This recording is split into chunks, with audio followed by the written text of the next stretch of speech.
아실런지 모르겠습니다. 제가 숭실교회에 취임하여서 취임 예배를 드릴 때 오셔서 설교 말씀해 주신 분 정장복 교수님, 얼마 전에 한일장신대학교 총장으로 계시다가 은퇴하셨지요. 그분으로부터 제가 신학교에서 설교학을 배웠거든요. 그런데 이번에 카리스마가 굉장히 대단하셨습니다. 그래서 수업 시간이 반은 거의 두려움이고요, 반은 엄숙함으로 진행되고는 했습니다. 이번에 내 말 들으라 그렇게 이야기하시면 고개를 딱 고정시켜서 눈을 그분 얼굴만 고정을 시켜야 됩니다. 수업 시간에 혹시 내 말 들으라 한 이후에 책을 펼쳐 본다든지 고개를 옆으로 돌린다든지 이러면 바로 혼나게 되어 있습니다. 그러니까 수업 시간이 반은 두려움이고 굉장히 엄숙하게 진행될 수밖에 없었지요.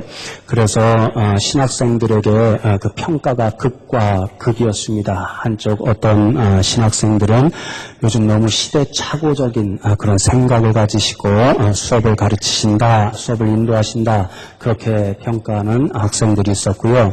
다른 한편으로는 저분의 저 열정, 뜨거운 가슴은 배워야 한다, 이러한 이야기를 하는 학생들이 있었는데요. 저도 후자 쪽에 가까운 그런 학생 가운데 하나였습니다. 그 교수님이 설교학을 가르치면서 모든 학생들에게 정말로 가슴에 아주 반복해서 심어주고자 하는 그런 한마디가 있었습니다. 학생들에게, 그러니까 설교자가 앞으로 될 학생들 아닙니까? 설교자가 가져야 할 가장 중요한 것은 에토스다, 그렇게 반복해서 가르쳤습니다. 에토스라는 것은 우리말로 굳이 옮긴다면 마음가짐 혹은 정신자세, 이렇게 옮길 수 있을 것 같은데요. 그분의 계속적이고 반복적인 가르침이 설교자에게 정말 중요한 것은 아름다운 말, 이런 것, 예쁜 말, 감동적인 말로 포장해서 사람들의 마음을 이렇게 감동시키려고 애쓰는 그런 설교 내용이 아니라 설교를 전달하는 그 설교자의 마음가짐, 정신자세, 에토스가 정말로 중요하다라는 것입니다. 그분이 우리에게 정말로 신학생들에게 정말 반복적으로 가르쳐서 지금도 제 가슴속에 또 머릿속에 새겨있는 설교자들이 가져야 할 에토스가 있는데요. 그것은 바로 성원 운반 일념이라는 것입니다. 성원, 하나님의 말씀을 운반, 그대로 가감하지 않고 전달, 운반해야 한다. 그런 심정, 그런 에토스를 가지고 설교자가 설교해야 한다. 그렇게 가르치고 또 가르쳤습니다. 여러분, 우리나라가 배달의 일을 잘 하잖아요. 그래서 제가 미국에 살 때 저녁에 굉장히 심심할 때가 있습니다. 또 먹고 싶을 때가 있잖아요. 근데 미국에서 공부할 때는 그런 게 없으니까 밤거리 나가봤자 아무도 없고요. 그냥 불만 깜깜할 뿐이고, 그리고는 아무것도 시켜 먹을 게 없습니다. 그러니까 얼마나 심심했는지 몰라요. 그러다 공부를 마치고 한국에 들어오니까 밤에 거리 나가면 얼마나 재밌는 게 많아요. 그리고 밤 늦게까지라도 뭐를 먹고 싶으면 주문만 하면 배달해 주잖아요. 그렇게 주문받은 사람, 배달자의 책임은 주문한 분이 주문한 대로 배달 사고를 일으키지 않고 제대로 가져다 주어야 되는 거지요. 우리나라가 그래서 어떤 민족입니까? 배달의 민족이라고 그렇게 선전도 하잖아요. 배달 사고를 일으키지 않아야 되는 거잖아요. 마찬가지로 하나님의 말씀을 전달하는 설교자들도 성원 운반 일념, 하나님께서 주신 말씀을 그대로 배달 사고를 일으키지 않고 잘 운반해 주는 사람들, 그런 사람들이 설교자인 것을 기억하고 그 마음을 갖고 설교해야 된다, 그렇게 가르쳐 주셨습니다. 그렇게 성원 운반 일념의 정신을 해치는 것 가운데 가장 대표적인 것이 자기중심적인 용어를 사용하지 않는 것입니다. 예를 들면 좋겠습니다, 소망합니다, 기도합니다, 바랍니다, 축복합니다, 축원합니다, 이런 용어는 사용하지 않는다는 것이 그 그분의 원칙이었습니다. 왜냐하면 누가 좋은 것입니까? 누가 기도하는 것입니까? 누가 축복하는 것입니까?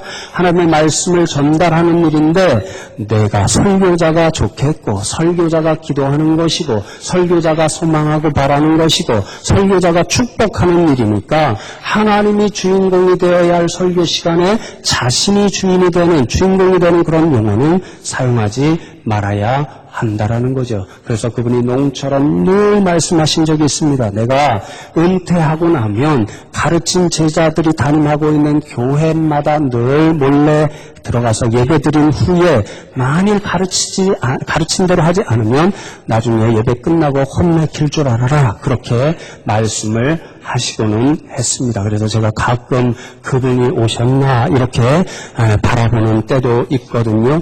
그래서 그런지 제 머릿속에 늘 좋겠습니다. 또는 기도합니다. 축복합니다. 이런 말을 설교 시간에 가능하면 사용하지 않을 정도로 저도 모르게 큰 영향을 받았던 것 같습니다. 그래서 제가 설교 시간에 거의 한 번 정도밖에 끝날 때 한마디 그렇게 축원합니다. 이렇게 사용하잖아요.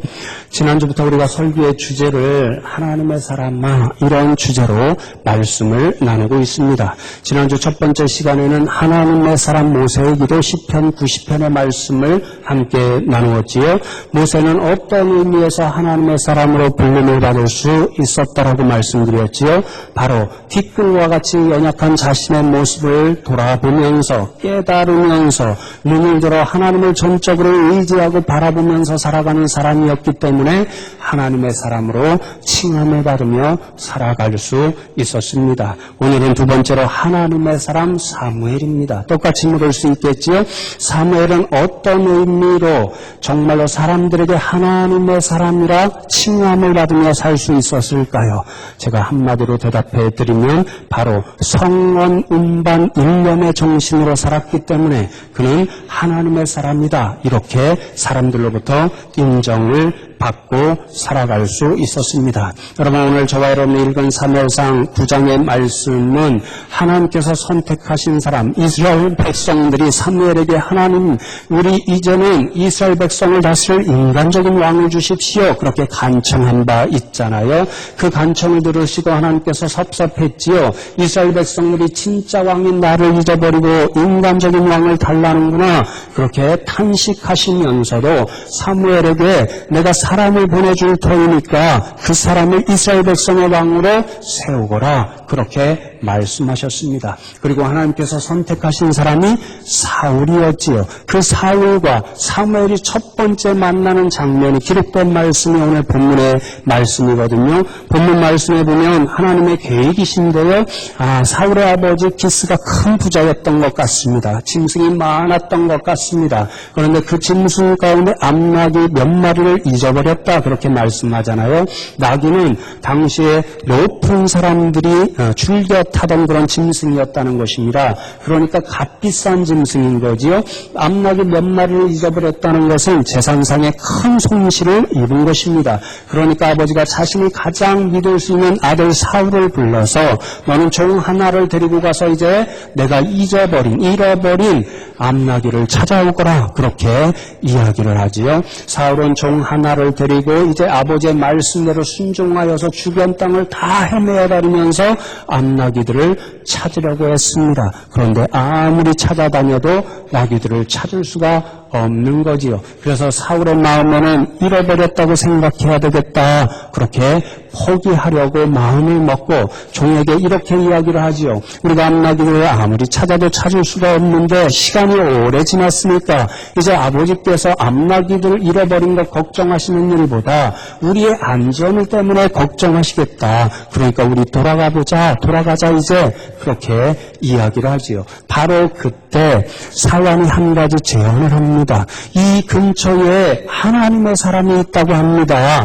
그러니까 그 하나님의 사람에게 찾아가서 우리가 무엇을 해야 할지 한번 여쭈어 보십시다. 그러한 이후에 돌아가도 늦지 않을 것입니다. 그렇게 이야기하는 거죠. 종이 말하는 하나님의 사람이 누구입니까? 바로 사무엘이죠. 여러분 오늘 본문 가운데 핵심적인 말씀이 6절 말씀인데요. 6절 말씀을 저와 여러분이 다시 한번 함께 읽도록 하겠습니다. 6절 말씀 시작. 그가 대답하되 보소서 이 성읍에 하나님의 사람이 있는데 존경을 받는 사람이라. 그가 말한 것은 반드시 다 응하나니 가사이다. 그가 혹 우리가 갈 길을 가르쳐줄까 하나이다 하는지라. 사무엘을 가르쳐 어떤 사람이라고 칭하고 있습니까? 하나님의 사람이다, 그렇게 칭하고 있지요. 그리고는 본문 전후에 보면 이 사무엘을 가르쳐 계속해서 하나님의 사람이라고 칭합니다. 7절에도 그렇고 8절에도 그렇고 10절에도 그렇습니다. 사무엘을 계속해서 하나님의 사람이라고 부르지요. 그런데 왜 하나님의 사람이라고 부르고 있습니까? 이 사울의 종에 따르면 사무엘은 존경을 받는 하나님의 사람입니다. 왜냐하면 사무엘이 말하는 것은 반드시 다 응하기 때문입니다. 이렇게 이야기하죠. 그러니까 사무엘이 모든 이스라엘 백성으로부터 하나님의 사람 혹은 이후의 표현에 따르면 선견자, 선지자로 이렇게 일컬음을 받는 이유는 사무엘이 백성들에게 말하는 것은 다 반드시 응하였기 때문에 그는 하나님의 사람이다, 이렇게 일컬음을 받고 모든 백성으로부터 존경을 받았다는 거지요. 여러분, 사무엘의 말하는 것은 다 반드시 응하였다, 이 말이 얼마나 놀라운 말씀인지 모릅니다. 영어 성경으로 보면 좀 더 우리가 다가오는 그런 의미가 있는데요. NRSV 성경은 Whatever he says always comes true, 이렇게 번역하고요. 또 금리스 바이블, 오늘날의 말로 쉽게 번역한 성경인데요. Everything he says comes true, 이렇게 번역을 합니다. 사무엘이 말하는 것은 항상 혹은 무엇이든지 간에 comes true, 실제로 일어났다, 현실 가운데 실제로 생겨났다, 이루어졌다, 이런 말이지요. 우리가 흔히 하는 말 가운데 dreams come true, 꿈은 이루어집니다, 이렇게 말하는 경우가 있잖아요. 그래서 예를 들어 나는 어린 시절부터 대통령이 되는 꿈을 꾸었습니다. 그런데 그 꿈이 이루어졌습니다, 이렇게 이야기하면 무슨 말이지요? 대통령을 꿈꿔왔는데 현실적으로 실제로 자신이 대통령이 되었다는 말인 거지요. 어떤 사람이 이제 나는 어린 시절부터 선교사가 되는 꿈을 꾸었습니다. 그런데 그 꿈이 이루어졌습니다. 그러면 무슨 말이지요? 어린 시절 꿈꾸었던 대로 실제로 선교사가 되었다는 말이지요. 마찬가지로 사무엘이 말하는 것은 항상 무엇이든지 이루어졌다라는 것은 그가 말한 대로 실제로 나타나게 되었다, 실제로 이루어졌다, 이런 말인 거지요. 사무엘이 예를 들면 누구에게 축복의 말을 합니다. 그러면 그 축복을 받은 사람의 삶을 가만히 돌이켜보니까 앞으로 진행되는 삶의 모습을 보니까 사무엘이 말한 대로 축복한 그대로 그 사람에게 나타나는 거지요. 불행하게도 사무엘이 어떤 사람에게 저주를 내렸습니다. 시간이 가다 보니까 다시 돌아봐서 확인해 보니까 그 사람이 사무엘이 말한 대로 저주의 모습이 그대로 나타나는 거지요. 바로 그렇게 사무엘이 말하는 것은 반드시 다 현실로 나타났기 때문에 모든 이스라엘 백성들이 볼 때 저 사람은 진짜 하나님의 사람이구나, 그렇게 인정하고 존경했다라는 거지요. 이 소문을 들은 사울의 종이 우리도 그 하나님의 사람에게 가십시다, 그 하나님의 사람이 우리에게 무엇인가를 말해줄 것인데 그대로 따르면 그대로 이루어질 것입니다, 이렇게 제안을 한 거지요. 여러분, 사무엘은 어떻게 이렇게 놀라운 삶을 살아갈 수 있었을까요? 어떻게 그가 말하는 것은 다 반드시 이루어져서 모든 사람들로부터 저 사람 정말 하나님의 사람이야, 다른 말로 옮기면 선견자, 선지자야, 그렇게 인정을 받을 수 있었을까요? 여러분, 그 비밀을 우리는 오래전에 함께 나눈 사무엘상 3장 19절로 4장 1절 전반부에서 찾을 수 있습니다. 다 함께 찾아서 함께 봉독하겠습니다.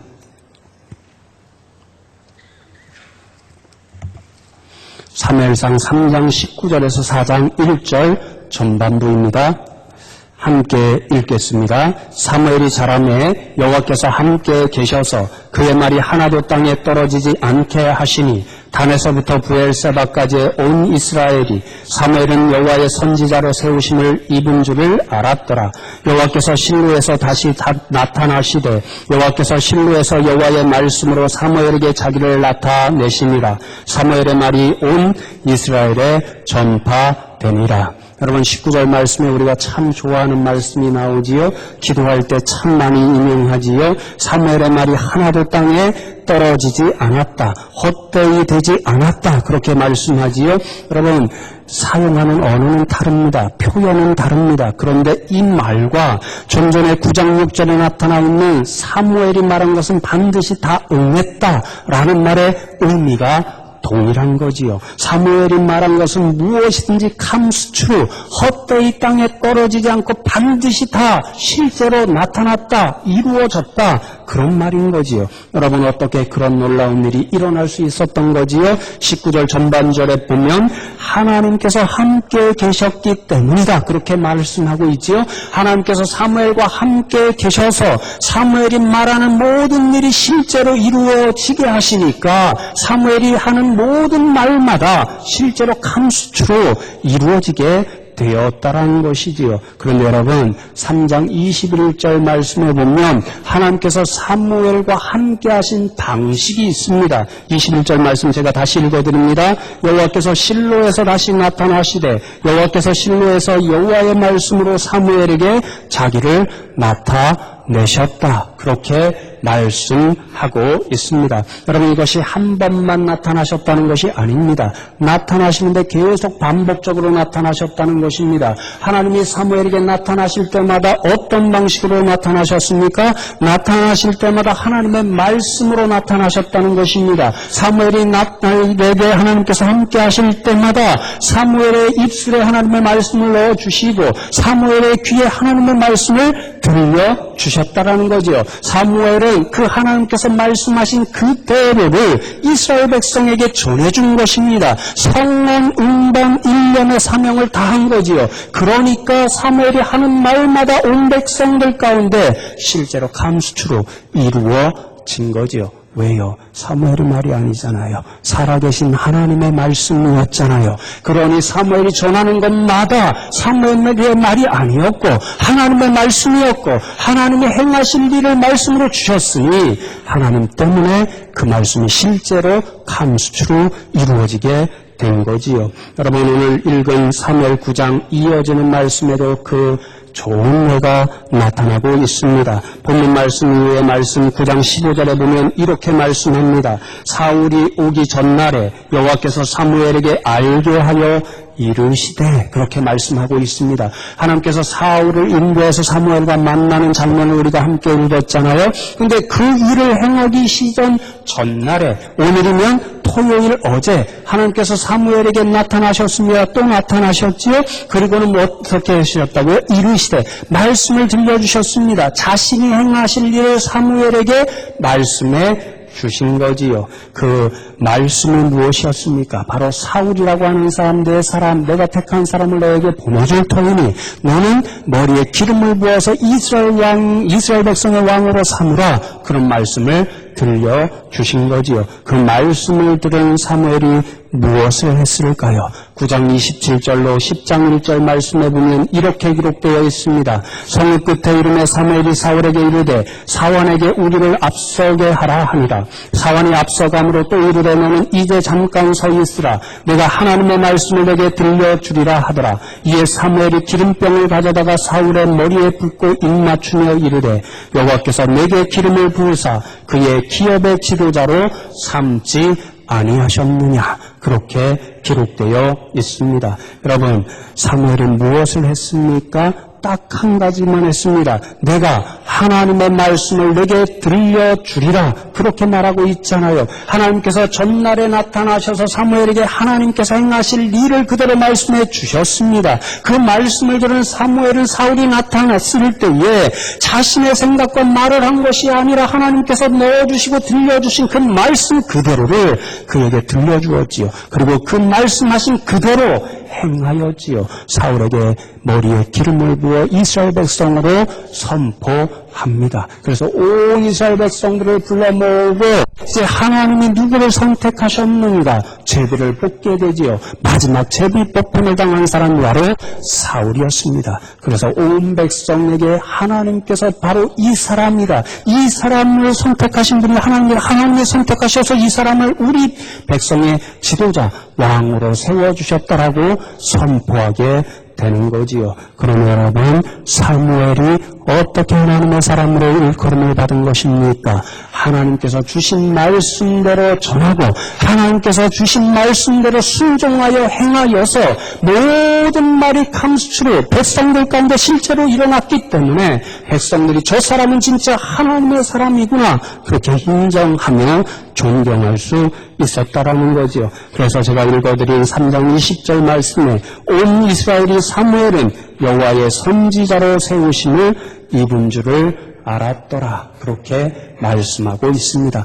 온 백성이 사무엘을 바라볼 때마다 저분은 하나님의 사람이다. 그렇게 인정하고 존경했다라는 거지요. 그렇다면 여러분, 오늘 이 자리에서 이 말씀을 함께 나눈 저와 여러분도 어떻게 살아야 하나님의 사람으로 인정받으며 살아갈 수 있겠습니까? 사무엘이 그랬던 것처럼 성원 운반 1년의 사명을 가지고 살아가는 거지요. 하나님께서 주신 말씀대로 세상에 가서 선포하고 하나님께서 주신 말씀대로 우리가 행하며 살면 세상이 우리를 통하여 하나님의 사람들을 볼 수 있는 거지요. 여러분, 우리는 하나님께서 사무엘에게 주신 말씀과 같이 확실한 말씀이 있습니다. 그것은 바로 예수 그리스도의 말씀이지요. 요한복음 1장 14절의 말씀에 보면 말씀이 육신이 되어 우리 가운데 거하시매 우리가 그의 영광을 보니 아버지의 독생자의 영광이요 은혜와 진리가 충만하더라 그렇게 말씀합니다.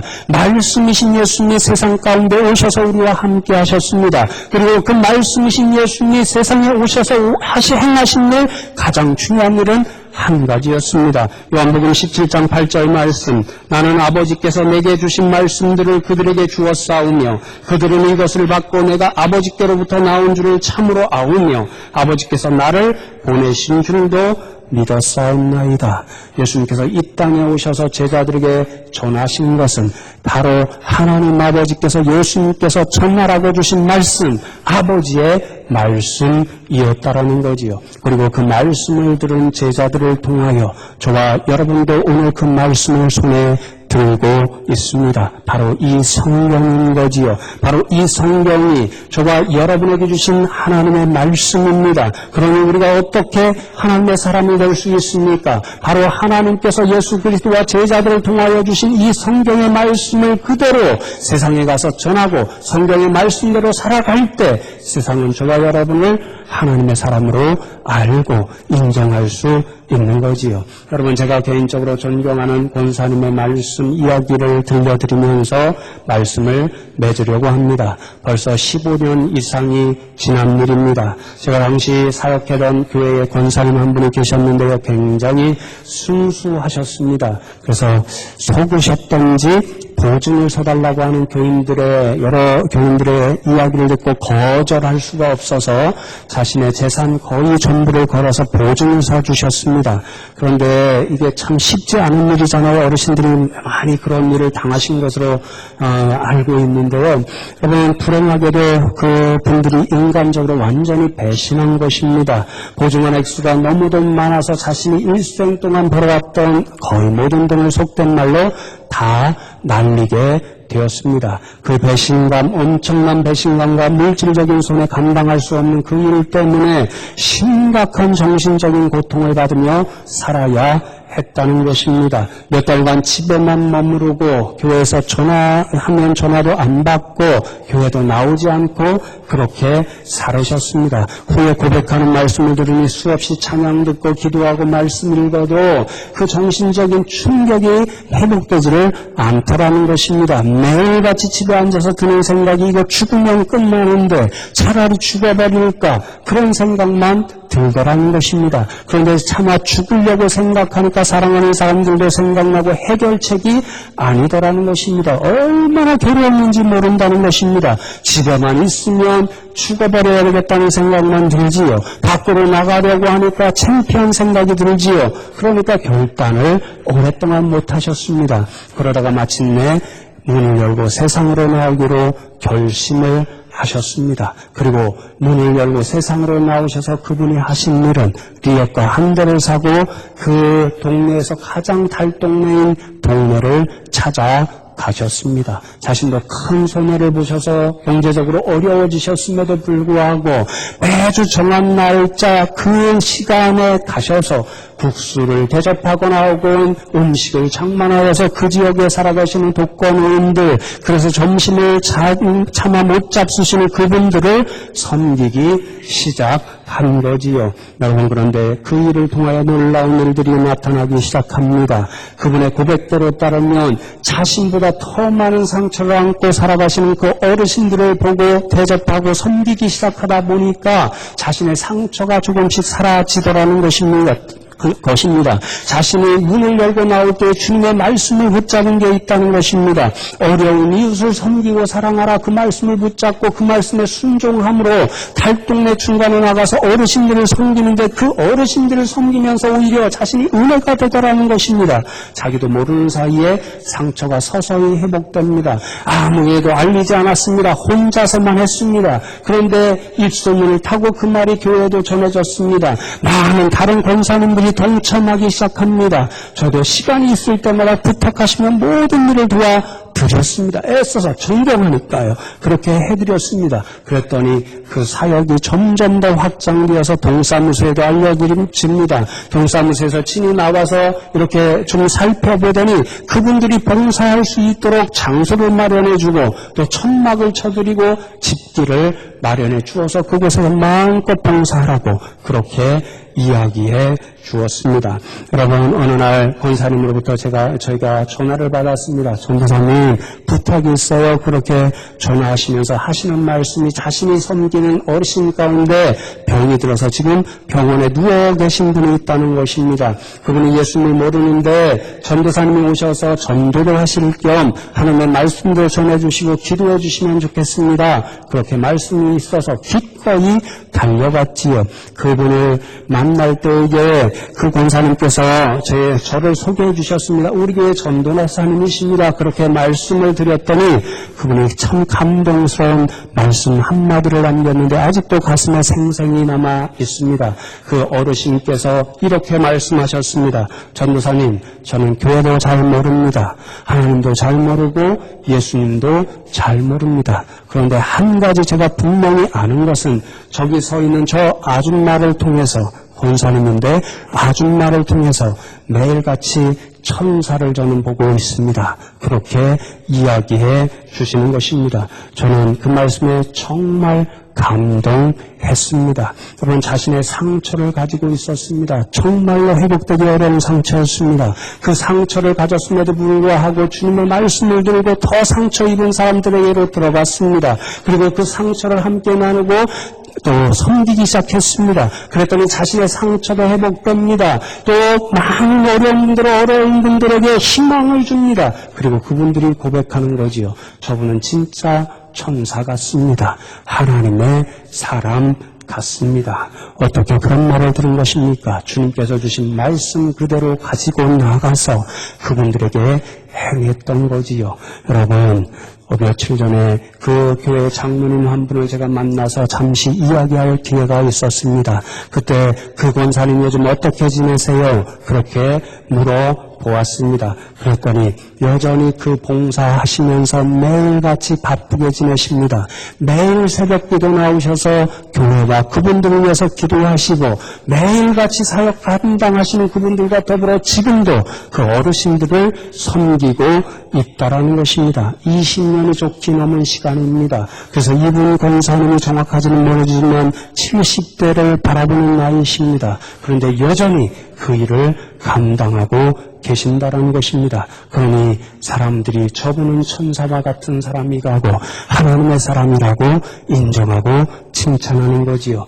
여러분, 간절히 소망하기는 저와 여러분이 이 권사님처럼 사무엘처럼 세상 가운데서 하나님의 사람들로 인정받으며 살아가는 분들 되면 좋겠습니다. 하나님께서 예수 그리스도를 통하여 주신 말씀대로 세상에 가서 전하고 하나님께서 예수 그리스도를 통하여 주신 복음의 말씀대로 순종하여 살아서 세상 한가운데서 하나님의 사람들로 인정받고 그리함으로 말미암아서 저와 여러분의 모든 삶의 순간순간을 통하여 하나님 앞에 영광 돌리는 삶을 살아가는 저와 여러분 다 되시기를 주님의 이름으로 축원합니다. 여러분 오늘 말씀을 기억하시면서 잠시 함께 결단하며 기도하면 좋겠습니다. 두 가지 기도 제목을 잠시 함께 기도하면 좋겠는데요. 첫 번째로 하나님 저희들이 비록 연약하지만 오늘 말씀 주신 대로 하나님의 말씀대로 세상에 살아가겠습니다. 그렇게 결단하고 또 그런 삶을 통하여 오직 하나님께서 영광받은 일들이 나타나게 하여 주시옵소서. 우리의 모든 삶의 족적을 통하여 오직 하나님의 일만이 드러나고 하나님께서 영광받으시는 일만이 나타나게 하여 주시옵소서. 이 두 가지 기도 제목을 놓고 잠시 기도하겠습니다. 하나님 감사합니다. 오늘도 저희들을 불러주시고 또 하나님의 말씀을 교훈으로 들려주심에 감사함을 드립니다. 하나님 아버지 참으로 저희들이 연약함을 하나님 앞에 고백합니다. 말씀대로 순종하여 산다고 하면서도 그렇게 온전히 살지 못한 저희들의 모습을 이 시간 돌아보면서 하나님 앞에 부족함을 내어놓습니다. 그리고 하나님 앞에 다시 한번 믿음으로 결단합니다. 주님, 우리가 주님의 말씀대로 순종하며 살겠습니다. 주님께서 주신 말씀대로 세상에 전하며 살아가겠습니다. 하나님 아버지 그러하니 우리들에게 힘을 허락하시고 능력을 더하여 주시옵소서. 그래야 세상에 나가서 살 때에 하나님의 말씀대로 전하고 하나님의 말씀대로 순종하여 살아서 세상 사람들이 볼 때에 저 사람들이 진짜 하나님의 사람들이다 그렇게 인정받고 칭찬 듣는 삶을 살아가게 하여 주시옵소서. 그리하여 정말로 우리의 모든 삶의 순간순간 모습을 통하여서 오직 하나님께서 영광 받으시는 일들만 나타나게 하여 주시옵소서. 하나님 감사합니다. 오늘도 부족한 저희들을 불러주시고 하나님 앞에 예배하게 하시고 하나님의 말씀을 듣게 하시니 감사함을 드립니다. 하나님 아버지 오늘 이 시간 먼저 우리들의 부족함과 연약함을 고백하옵나니 불쌍히 여기시고 긍휼히 여겨 주시옵소서. 우리들에게 은혜 위에 은혜를 더 입혀 주셔서 정말로 세상에 나가서 하나님께서 주신 말씀대로 전하고 하나님께서 주신 말씀대로 행하며 살아가는 저희들 되게 하여 주시옵소서. 그래야 우리들의 모든 삶의 일들을 통하여 오직 하나님의 영광만 나타나게 하여 주시옵소서. 감사하고 예수 그리스도의 이름으로 기도하옵나이다. 아멘.